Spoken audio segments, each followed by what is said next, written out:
हामी यो मुलुकलाई अब मुलुकको प्राकृतिक स्रोत साधन सम्पदाको समुचित प्रयोग गर्दै यो देशमा रहेको यथेष्ट जनशक्तिलाई त्यससँग जोडेर श्रम मैत्री कानुन, श्रम मैत्री समाज, श्रम मैत्री व्यवस्था, श्रम मैत्री सरकारको माध्यमबाट नयाँ नेपाल बनाउन चाहिरहेका छौँ। म 46 सालभन्दा अगाडि हाम्रो राजा हाम्रो देश प्राणभन्दा प्यारो छ भन्ने विद्यार्थी मानसिकताबाट बोकेर हिँडिरहेको मान्छे। जब म बाल्यकालमा थिएँ त्यो समयमा 5-7 को विद्यार्थी हुँदा म 15-16 वर्षको हुँदा 46 साल आयो। त्यस पछाडि हामीले चाहिँ बहुदलीय व्यवस्था जिन्दाबाद, पञ्चायती व्यवस्था मुर्दाबाद भन्दै हिँड्यौँ। यो समय अनुकूल हुन्छ र आवश्यकताले त्यसको माग गरेको हुन्छ। आज हामी नयाँ भनिरहँदा पुरानाहरूले जनअपेक्षा अनुसार काम गर्न नसकेको हुनाले, जनताको सोचाइ, जनताको चाहना अनुसार शासन सत्ता दिन नसकेको हुनाले यो आवश्यकता आयो आज। त्यसका आधारमा हामीले नयाँ भनेका हौँ। नयाँ भन्नको लागि मात्र होइन, गर्नको लागि हो। त्यसरी यसलाई बुझ्नुभन्दा पनि मानव विवेकशील छ, समाज गतिशील छ, चेतना पनि समय अनुकूल रूपान्तरण हुँदै जान्छ मान्छेको। त्यस कारणले यो आजको वस्तुगत आवश्यकता हो। त्यस कारणले हामीले आज जुन नयाँ कुरा गरिरहेका छौँ, नयाँ सोच, नयाँ कन्सेप्ट, नयाँ सिस्टम, नयाँ कार्यशैली, यो जुन कुरा गरिरहेका छौँ यो आज मुलुकको राष्ट्रिय आवश्यकता हो। त्यस कारणले आम मतदाताहरूले, आम प्युठानी दाजुभाइ दिदीबहिनीहरूले, आज सिङ्गो नेपालवासी दाजुभाइ दिदीबहिनीहरूले यो कोणबाट सोच बनाउन जरुरी छ। राजनीति सहज छैन, सरल छैन, अत्यन्तै जटिल छ। राजनीति भनेको सबैले गर्न सक्ने कुरा पनि होइन। त्यस कारणले नेतृत्व त्यो विषयमा क्लियर हुनुपर्छ, नेतृत्व त्यो विषयमा स्ट्रङ हुनुपर्छ, नेतृत्व त्यो विषयमा दूरदर्शी हुनुपर्छ। त्यस कारणले त्यो दूरदर्शी नेतृत्वले, त्यो सही भिजनकारी नेतृत्वले जनतालाई डोर्याउने हो सही मार्गमा, सही दिशामा, समृद्धिको दिशामा अनि सुखमय जीवनको दिशामा। यही नै हो। त्यस कारणले हामीले नयाँ भनेका हौँ। हामीले कसैको आग्रहले, पूर्वाग्रहले, कसैलाई वा कसैको रिसले कसैलाई तल पार्नको निमित्त होइन, जनतालाई माथि उठाउनको निमित्त नयाँ व्यवस्थाको, नयाँ कार्यक्रमको, नयाँ विचारको, नयाँ प्रयासको थालनी हो यो श्रम संस्कृति भनेको। त्यस कारणले हामीले श्रम मैत्री वातावरण सिर्जना गर्दै मान्छेलाई श्रमसँग जोडेर, मान्छेलाई श्रमसँग जोडेर उसको जीवनको समृद्धिको दिशातर्फ डोर्याउने हो। व्यक्तिको जीवन समृद्ध भयो भने स्वतः समाज समृद्ध तर्फ। सोध्नुभयो तपाईँले, एकदम खुसी लाग्यो। वामपन्थी भनेको के हो? वामपन्थी भनेको शोषित, पीडित, सर्वहारा, सुकुम्बासी, अन्यायमा परेका व्यक्तिहरूको उद्धार गर्ने र उनीहरूको मुक्तिको लागि काम गर्ने भनेर आएको एउटा विचार हो। यो विचार नेपालमा 2006 सालदेखि अहिलेसम्म विचारकै रूपमा, भाषणकै रूपमा रह्यो। यही चाहनालाई, त्यही कार्यलाई हामीले आज व्यवहारत उठान गरेका छौँ। त्यस कारणले शब्दले होइन के, धनबहादुर तपाईँको नाम रह्यो, तपाईँसँग धन छैन, हुँदैन के। मनबहादुर, तपाईँको सफा मन छैन भने मनबहादुर नाम रहेर तपाईँको चाहिँ मनबहादुर नामको सार्थकता रहँदैन। त्यस कारणले हामीले यसपटक वामपन्थी पनि होइन, गैर वामपन्थी पनि होइन, हाम्रो एजेन्डा वामपन्थीले उठान गरेको जस्तो श्रमिक जनताको मुक्तिको निमित्त छ। त्यस कारणले गर्दाखेरि हामीलाई त्यो ट्याग लगाउन जरुरी छैन। हाम्रो लागि जनता प्रधान हो, जनता मुख्य कुरा हो, जनताको मुक्तिको विषय हाम्रो लागि मुख्य कुरा हो। त्यस कारणले हामीले अहिले यो नेपाल यस्तो किन भयो भन्ने कुरामा सूक्ष्म अध्ययन हामीले मात्र होइन, नेपाली जनताले पनि गर्नुभएको छ। उहाँहरूसँग, विज्ञहरूसँग, अन्य बुद्धिजीवी पक्षहरूसँग बसेर एउटा नेपाली मोडेलको डेमोक्रेसी कसरी यो देशमा स्थापित गर्न सकिन्छ भन्ने सोचका साथ अगाडि आएका छौँ। मैले यसलाई सहज रूपमा ल्याएको छु हैन। मेरो मित्र नेकपा एमालेबाट उम्मेदवार हुनुभएको सूर्य थापाजी, क्लासमेट, म उहाँलाई अत्यन्तै सम्मान माया गर्दछु। त्यस्तै नेपाली काङ्ग्रेसबाट प्राध्यापक डाक्टर गोविन्दराज पोखरेलजी हुनुहुन्छ, उहाँ अग्रज दाजु हुनुहुन्छ हैन। त्यस्तै कृष्णध्वजजी मभन्दा वामपन्थी आन्दोलनमा 2-4 वर्ष जेठो हुनुहुन्छ, उहाँलाई पनि सम्मान गर्छु। यो निर्वाचन लोकतन्त्रको एउटा सुन्दर पक्ष हो। यसबाट जनताले स्वयं आफ्नो प्रतिनिधि छान्ने एउटा प्रक्रिया हो। आज जनताले आफ्नो प्रतिनिधि छान्दाखेरि विचारको हिसाबले, इतिहासको हिसाबले, वर्तमान उसको एजेन्डाको हिसाबले र भविष्यमा उसको कार्ययोजना प्लानको आशावादिताको हिसाबले उहाँले सिलेक्ट गर्नुहुन्छ। प्रतिस्पर्धा हो, सबैलाई खुल्ला छ, कसैप्रति आग्रही हुँदैन, म पूर्वाग्रही हुँदैन, तथ्यहीन भ्रामक झुटा प्रचार म गर्दिनँ, त्यो आवश्यक छैन। मैले जानेको, मेरो दलले अगाडि सारेको एजेन्डाहरूलाई अगाडि बढाउँदै जनताको बिचमा जाने हो। यो जनता न्यायाधीश हुनुहुन्छ यसपटक, त्यस कारणले फैसला उहाँले दिनुहुन्छ।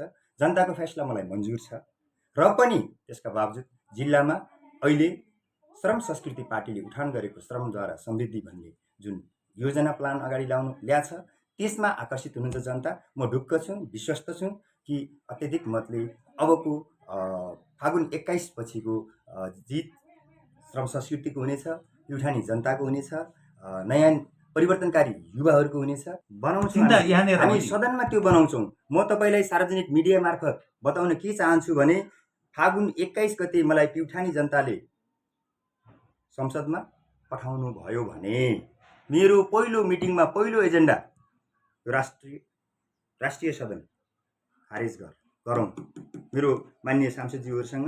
त्यस विषयमा उहाँहरूलाई काउन्सिलिङ गर्ने र तपाईँको चाहिँ साझा एजेन्डा बनाउने पहल हुनेछ।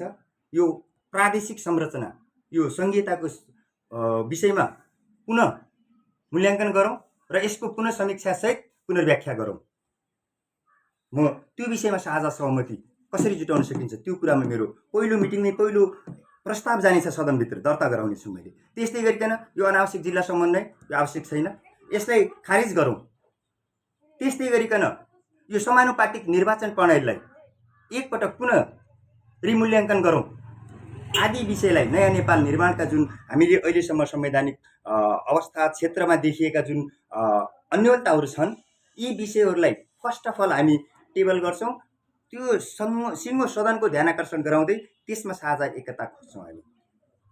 त्यस कारणले आज मुलुक जुन परिपाटीबाट अहिले चलिरहेको छ, यो परिपाटीलाई बदल्नको निमित्त कहीँ न कतै कोही न कसैले सुरुवात गर्नैपर्छ। त्यो सुरुवात श्रम संस्कृति पार्टी, त्यसको नेतृत्व हर्क साङपाङ र हामीले गर्नेछौँ। हजुरलाई जस्तो श्रम संस्कृति पार्टी जसको नेतृत्व हर्क साङपाङले गर्नुभएको एउटा प्रश्न जुन नेतृत्वलाई रहने गर्छ, यो ढुङ्गा बोकेर पनि कहाँ देश बन्छ, ढुङ्गा बोकेर मात्रै देश बन्छ भन्ने एउटा छ नि, यसलाई के भन्नुहुन्छ? यो एउटा गलत प्रकारले आज यसलाई व्याख्या विश्लेषण गरिएको छ। हामीले मुख्य कुरा ढुङ्गा बोक्ने भन्दा पनि काम र समयलाई प्राथमिकता दिएको हो कि व्यक्तिले समय अनुसार चलोस्, समयलाई टाइमिङ अनुसार चलोस् र उसले श्रम तपाईँको ढुङ्गा बोक्ने मात्रै श्रम होइन नि त, बौद्धिक श्रम छ, अफिसियल श्रम हुन्छ। यी सबै श्रममा इमान्दारितापूर्वक हामी लागौँ, राष्ट्रलाई त्यो किसिमको बनाऊँ, त्यो नीतिको बनाऊँ। श्रम मैत्री नीति, श्रम मैत्री कानुन, मैले जुन भने श्रम मैत्री समाज, श्रमलाई सम्मान गर्ने देश बनाऊँ, समृद्धि आफै आउँछ।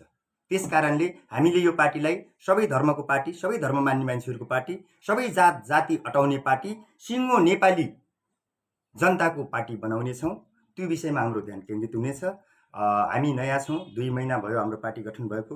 थुप्रै विषयमा हामीले आन्तरिक छलफल गर्नुपर्नेछ। केन्द्रीय तहमा हामी अझै बस्न पाएका छैनौँ।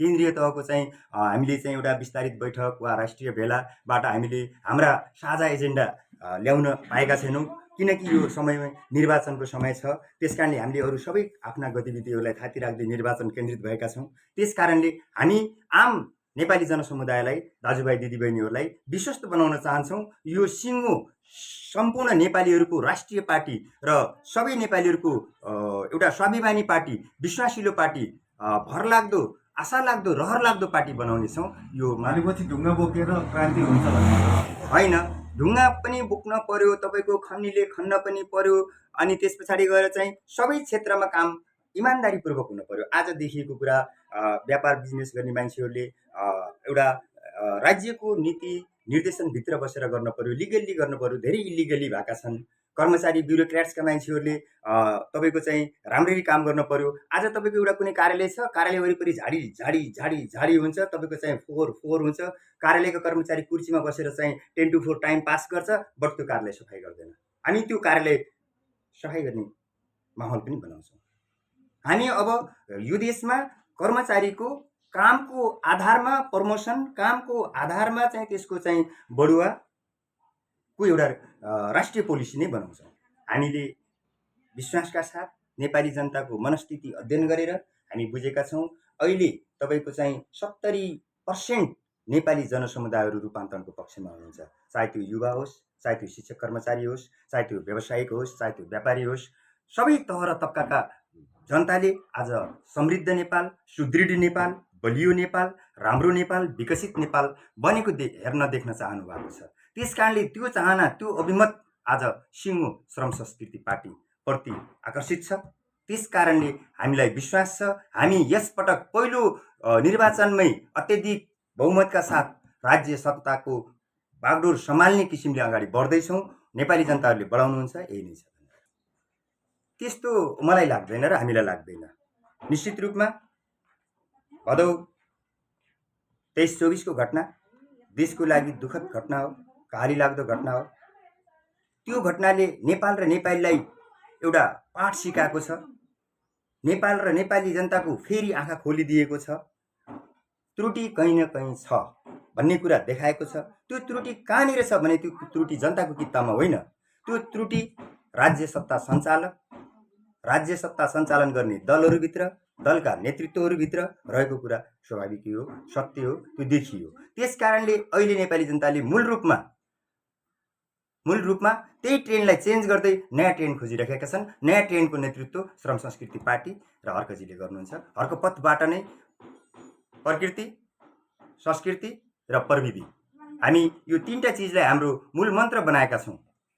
त्यो मन्त्र अनुसार हामी अगाडि बढ्दैछौँ। मैले भने नि अघि नै, तपाईँले भने जस्तै आज मैले आम मतदाता र आम युवाहरूलाई राजनीतिमा सिरियस हुनुहोस्, सचेत हुनुहोस्, बहकाउको पछाडि नलाग्नुहोस्। हामी हाम्रो वास्तविक हैसियत, हाम्रो वास्तविक अवस्था के हो नेपाल र नेपालीको, त्यसको आधारमा हेर्ने गरौँ। हामीले आज युरोप हेरेर, हामीले आज अमेरिका हेरेर, हामीले आज जापान हेरेर नेपाल बन्दैन। म अहिले प्युठानमा छु नेपालको, मैले प्युठानको धरातल हेरेर कुरा गर्ने हो। आज नेपालको विकास हुन नसकेको कुरा मलाई त्यहीँबाट लागेको छ। आज हाम्रो सरकारले नीति बनाउँदा काठमाडौँ, पोखरा, बुटोल, विराटनगर आदि सहर केन्द्रित आँखाबाट राष्ट्रिय पोलिसी बनाउँछ होइन। आज हामीले ग्रामीण बस्ती, गाउँ, विकट गाउँका तस्बिरहरू, दूरदराजका कालीकोट, हुम्ला, जुम्ला, रुकुम आदि जिल्लाको, प्युठान जस्ता जिल्लाहरूको तस्बिर हेरेर हामीले देश विकासको मार्गचित्र कोर्नुपर्छ। आज हामीले किसान, मजदुर, बेरोजगार, सुकुम्बासी युवाहरूको तस्बिर हेरेर राष्ट्र बदल्ने चाहिँ मार्गचित्र बनाउनुपर्छ। त्यसकारणले हिजो त्यो कार्यक्रम, त्यो काम नभएको हुनाले आज हाम्रो यो 35-26 वर्ष जुन बहुदलीय व्यवस्था पश्चातको अवधिमा जुन प्र्याक्टिसहरू भए त्यसले आँखा खोलिदिएको छ यो समयले। त्यसकारणले रूपान्तरणको कार्यक्रम के हो आज, रूपान्तरणको एजेन्डा के हो आज भन्ने कुरा मतदाताले बुझेको छ। त्यसकारणले अब म जान खोजेको, तपाईँको विषयमा जान खोजेँ, म जान खोजेको विषय के हो भन्नुहुन्छ भनेपछि आज सरल, जनआधारित, प्रत्यक्ष रूपमा जनतासँग घुलमेल भएको नेतृत्व खोजेको छ। आज तपाईँको चाहिँ निर्वाचन आउँदा मात्रै जिल्लालाई सम्झिने, निर्वाचन आउँदा मात्रै मतदातालाई सम्झिने, निर्वाचन आउँदा मात्रै जनतालाई सम्झिने, अन्य बेलामा चाहिँ तपाईँको चाहिँ त्यो जनता मतदाता नसम्झिने, त्यस प्रकारका व्यक्तिहरू, त्यस प्रकारका पात्रहरू जनताले रिजेक्ट गर्नेछन्। यो कुरामा म विश्वस्त छु। त्यही पनि तपाईँले सोधिहाल्नुभयो, मैले यसपटक मूल रूपमा श्रमजीवी जनताको अभिमत र परिवर्तनकारी शक्तिको अभिमत लियो निर्वाचन जित्नेछु। तपाईँ नेकपा एमाले छोडेर श्रम संस्कृति पार्टीबाट उम्मेदवार बन्दै गर्दाखेरि तपाईँकै क्लासमेट उम्मेदवार भइरहँदाखेरि सूर्य थापाको भोट काट्न गोविन्द गिरी उठेको भन्ने चर्चा पनि छ नि। होइन, यो वाइगात प्रश्न हो, अथवा प्रश्न त तपाईँले होइन वाइगात, तपाईँको चाहिँ यो भनाइ जुन आइरहेको छ, मान्छेहरूको सोचाइ कल्पना आइरहेको छ, त्यो चाहिँ वाइगात हो, त्यस्तो होइन। म नीति निर्माण गर्ने ठाउँमा अहिलेसम्म जनताका एजेन्डाहरू सडकमै रहेको हुनाले नीति निर्माण गर्ने ठाउँमा प्रत्यक्ष मेरो सहभागिता हुनुपर्छ भन्ने कुरा मलाई मनमा लागेर म आफू लाग्छ? त्यस्तो होइन। अहिले त म काङ्ग्रेसका साथीहरूलाई तपाईँ काङ्ग्रेसमै बस्नुहोस् है भन्दै हिँड्ने हो है, माओवादीका नेपाली कम्युनिस्ट पार्टीका साथीहरूलाई तपाईँ कामरेड के छ त्यहीँ बस्ने हो है भन्दै हिँड्ने हो है, एमालेका साथीहरूलाई कामरेड त्यहीँ हो है घर तपाईँहरूको, बट फागुन 21 गते मन मलाई हो भोट मलाई हो भन्दै हिँड्ने हो। हेर्नुहोस्, त्यस पछाडि सबै तह तब्काबाट मलाई न्यानो माया यसपटक प्राप्त हुन्छ। त्यस कारणले पनि सोच बदल्नुहोस्, भोट बदल्नुहोस्, दल तपाईँको तपाईँसँगै राख्नुहोस् भन्दै हिँड्ने हो कि म त। तपाईँको कम्पिटिसन कुन दलसँग हुन्छ जस्तो लाग्छ? अब मेरो कम्पिटिसन यसपटक मैले देख्दिनँ। म गर्वका साथ मैले धेरै मिडियाहरूलाई पनि भनिसकेँ अनि धेरै साथीहरूसँग पनि मैले भन्दै हिँडेको छु प्युठानका बजार चोकमा, यसपटक गोविन्द गिरीसँग कम्पिटिसन गर्ने कुनै त्यस्तो व्यक्ति शक्ति छैन। त्यस कारणले सचेत प्युठानीहरू जनताहरूको मनमनमा मुटुमुटुमा छाएको गोविन्द गिरी यसपटक अगाडि जान्छ। यही नै चाहिँ समय समाज गाउँ बस्तीको हल्ला सल्लाह छ। हेर्नुहोस्, त्यस कारणले मैले यति नै भने। अहिले यसैसँग जोडौँ जस्तै बताइदिनु होला। व्यवहारिक रूपमा तपाईँले जुन प्रश्न सोध्नुभयो म व्यवहारिकै उत्तर दिन्छु। यसपटक तपाईँको हाम्रो झिमरुकमा 4 जना उम्मेदवार छौँ। झिमरुकका मात्र मतदाताले नभएर आम प्युठानी जनता मतदाताले के कुरा बुझ्नुभयो भने हामीलाई चाहिएको पात्र प्रतिनिधिको नाम अनुहार होइन, हामीलाई चाहिएको पात्र वा प्रतिनिधिले उठान गर्ने विषयवस्तु हो भन्ने कुरा आम मतदाताले बुझिसक्नुभयो। त्यस कारणले आज मतदाताले कसको के एजेन्डा हो र राष्ट्रिय राजनीतिमा भोलि त्यो उठान गरेको एजेन्डा कतिको सफल हुने लायकको छ र त्यसको नेतृत्व कति दृढ छ, कति सरल छ र कति इमान्दार छ भनेर जनताले बुझिराख्नु भएको छ। त्यस कारणले मलाई ती मेरा आदरणीय तपाईँले नाम लिएका सम्मानित मित्रहरू सबैप्रति सम्मान जनाउँदै हैन, यसपटक परिवर्तनको एजेन्डा श्रम संस्कृति पार्टीले अवलम्बन गरेको छ भन्ने आम प्युठानी मतदाताको मनमनमा बुझाइ छ। त्यही बुझाइको आधारमा यसपटक हाम्रो निर्वाचन राम्रो हुन्छ भन्ने नितान्त पार्टी व्यक्ति विशेष भन्दा पनि जनता समाजको आवश्यकता के हो भनेर चल्ने मान्छे हो। हिजो बहुदलीय व्यवस्थाको आगमनसँगै समाजमा क्रान्तिकारी चेत छर्न जरुरी थियो पञ्चायतको विरुद्ध। त्यो अवधिमा मैले समाज रूपान्तरणको लागि क्रान्तिकारी चेत छर्दै गाउँ बस्तीमा हिँडेँ। त्यस पछाडि मलाई संविधान सभाको निर्वाचन ताका, संविधान जनपक्षीय संविधान बनाउन अभिमत दिनुपर्छ भन्ने लागेर मैले त्यहाँ सपोर्ट गरेँ एमालेलाई। त्यो पिरियडमा यो ठिक छ, यो नीति कार्यक्रम विचार आजको राष्ट्रिय नीति कार्यक्रम विचार हो है भन्ने लागेर मैले एमालेलाई समर्थन गरेँ, अग्रपङ्क्तिमै काम गरेँ। मैले व्यक्ति बनाउन वा पार्टी बनाउनु भन्दा पनि समाजलाई अगाडि बढाउन। अहिले हामीले भदौ 23 र 24 को घटना देखिसकेपछि मुलुक पुरानो संरचनाबाट, पुरानो नीति कार्यक्रम नेतृत्व र योजनाबाट चल्दैन, रूपान्तरण हुँदैन। यसको लागि हामीले वैकल्पिक कोणबाट सोच्नुपर्छ भन्ने मलाई लाग्यो र त्यस आधारमा आज राष्ट्र निर्माणको निमित्त इमान्दारीपूर्वक जुन आवाज र उद्देश्य बोकेर हर्क साङपाङ हिँड्नु भएको छ, त्यो कार्यक्रमलाई हामी सचेत नेपाली भन्नेले समर्थन गर्नुपर्छ भन्ने मेरो अन्तरात्माले भन्यो, लाग्यो। त्यसका लागि म तयार भएँ र म यता लागेँ। तर्फबाट बालेनको नेतृत्वमा सरकार गठन गर्ने भनिरहेका छन्। घन्टी पार्टीप्रति होइन, तपाईँको धारणा के हो? छैन त्यस्तो। तपाईँले भने जस्तो घन्टी घन्टी भन्ने माहौल छैन। बरु जनतामा आज के माहौल छ भने रूपान्तरण अनिवार्य छ, परिवर्तन अनिवार्य छ, पात्र सही को छ र एजेन्डा कार्यक्रम कसको सही छ भन्ने कुरा व्यापक रूपमा जनमासमा चर्चाको विषय छ। किन घन्टी विकल्प होइन र? अब त्यो 21 गतेले बताउने कुरा हो, तर पनि केही चार्मिङ छ, तर त्यो राष्ट्रिय विकल्प हुन सक्दैन। किनभने उहाँहरूको रूपान्तरणको एजेन्डा के हो? अनक्लियर हुनुहुन्छ। कसरी यो देश बनाउने अनक्लियर हुनुहुन्छ। त्यस कारणले समाजमा परिवर्तन जनताले खोज्नु भएको छ। एक परिवर्तनको विकल्पै घन्टी हो भन्छ। होइन, त्यो भ्रमित मतदाता पनि हुनुहुन्छ।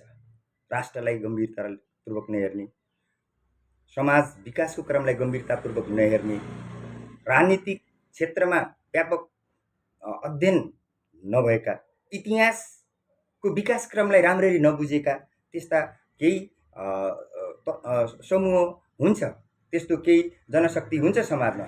त्यस कारणले त्यो जनशक्तिप्रति यो पूर्वाग्रहले हो कि रिसले हो, त्यो पुराना दलको शासन शैली जुन थियो, कर्म जुन थियो, त्यो प्रति आक्रोश हो। भनेपछि घन्टी विकल्प होइन। विकल्प होइन भनेर पनि मैले भन्दैन। विकल्प अब अहिले चाहिँ राष्ट्रिय विकल्प को हो भन्ने कुरा त फागुन 21 ले बताउँछ कि। जस्तै बालेन रोबीको पछाडि ठुलो जनलहरहरू लागिरहेको छ, तर अझ त्यहीँनिर रोबीलाई चाहिँ सहकारी ठगीको विषयमा चाहिँ अहिलेसम्म मुद्दा लागिरहेछ होइन। अनि बालेनलाई पनि जस्तै केपी ओलीले आउनुहोस् बहस गरौँ भन्दा पनि आउनु हुँदैन, उहाँले फेसबुकमा मात्र लेख्नुहुन्छ होइन। यो बालेन र रोबीहरूसँग यहाँहरूको पार्टीको धारणा के हो, मतभेद के छन्? अब तपाईँले सोधिहाल्नुभयो। मेरो इन्डिभिजुअली व्यक्तिगत धारणामा मैले बालेनमा राजनीतिक क्षमता, छवि, शैली देख्दिनँ। Balen is not a political person. उहाँ राजनीतिक व्यक्ति होइन। इतिहासमा यस्ता थुप्रै पिरियडहरू छन्, अवस्थाहरू छन्, कतिपय व्यक्तिहरूलाई विशेष परिस्थितिले नेता बनाइदिन्छ। एउटा नेता बन्नको निमित्त चाहिने क्वालिटी के हो? सबभन्दा पहिला जनतासँगको सम्बन्ध, जनतासँगको हार्दिकता के कति छ, त्यस पछाडि राष्ट्रलाई समग्र रूपमा बुझ्न पर्यो। मैले उहाँ काठमाडौँ महानगरपालिकाको मेयर भइसकेपछि मसिनरी निहालेर हेरिरहेको छु, उहाँका क्रियाकलापलाई अध्ययन गरिरहेको छु। उहाँमा त्यो क्वालिटी मैले देखिनँ। अब यो लेटेस्ट पिरियडमा जुन उहाँप्रतिको टिनेजर युथहरूमा जुन चार्मिङ छ, त्यो टिनेजर युथहरूको चार्मिङ पनि राजनीतिक चार्मिङ होइन। लोकप्रियता, यो पर्सनल चार्मिङले देश बन्दैन। भिडले कहिले पनि सही दिशा ग्रहण गर्दैन। त्यस कारणले म उहाँलाई नेता मान्न तयार छैन। अब परिस्थिति चाहिँ देखिएको छ है, तर पनि मुख्य कुरा एजेन्डाले हो मुलुक रूपान्तरण गर्ने, नीति, नेतृत्व, विचार, कार्ययोजना। स्पष्ट हुन्छ। तपाईँले भने जस्तो घन्टी भन्ने माहौल छैन। बरु जनतामा आज के माहौल छ भने रूपान्तरण अनिवार्य छ, परिवर्तन अनिवार्य छ, पात्र सही को छ र एजेन्डा कार्यक्रम कसको सही छ भन्ने कुरा व्यापक रूपमा जनमासमा चर्चाको विषय छ। त्यस कारणले अब त्यो 21 गतेले बताउने कुरा हो, तर पनि केही चार्मिङ छ, तर त्यो राष्ट्रिय विकल्प हुन सक्दैन। किनभने उहाँहरूको रूपान्तरणको एजेन्डा के हो? अनक्लियर हुनुहुन्छ। कसरी हो देश बनाउने? अनक्लियर हुनुहुन्छ। त्यस कारणले समाजमा परिवर्तन जनताले खोज्नु भएको छ। परिवर्तनको विकल्पै घन्टी हो भन्छ होइन, त्यो भ्रमित मतदाता पनि हुनुहुन्छ। राष्ट्रलाई गम्भीरतापूर्वक नहेर्ने, समाज विकासको क्रमलाई गम्भीरतापूर्वक नहेर्ने, राजनीतिक क्षेत्रमा व्यापक अध्ययन नभएका, इतिहासको विकासक्रमलाई राम्ररी नबुझेका त्यस्ता केही समूह हुन्छ, त्यस्तो केही जनशक्ति हुन्छ समाजमा। त्यस कारणले त्यो जनशक्तिप्रति यो पूर्वाग्रहले हो कि रिसले हो, त्यो पुराना दलको शासन शैली जुन थियो, कर्म जुन थियो, त्यो प्रति आक्रोश हो। यसमा 14 जना उम्मेदवार हुनुहुन्छ, यहाँले चाहिँ कति मत प्राप्त गर्नुहुन्छ? मैले तपाईँलाई भनिहालेँ नि, मैले अहिले पनि मसँग मेरो दिलमा, मुटुमा प्युठानी जनताको 16,000 मत राखेर बसेको छु। काउन्ट गर्नुहोस्, 158वटा मतदान केन्द्र छ। 158वटा मतदान केन्द्रमा सडक मजदुर, घर बनाउने मजदुर, ग्रिलमा काम गर्ने मजदुर, ग्यारेजमा काम गर्ने मजदुर, फर्निचरमा काम गर्ने मजदुर, आफ्नो खेतबारीमा काम गर्ने श्रमिक किसान, 100 मत मात्रै एउटा केन्द्रमा पर्यो भने इन्टु हान्नुहोस्, 15,600 मत हुन्छ। त्यो मत मेरो सुरक्षित छ।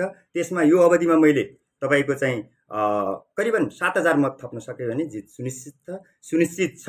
हर्क साङपाङको उपस्थिति हुनेछ जिल्लामा र श्रम संस्कृतिको कार्यक्रम विचार नीति एजेन्डाले हामी थप 7,000 मतदाता बढाउनेछौँ र हामी शानदार रूपले विजयी हुनेछौँ।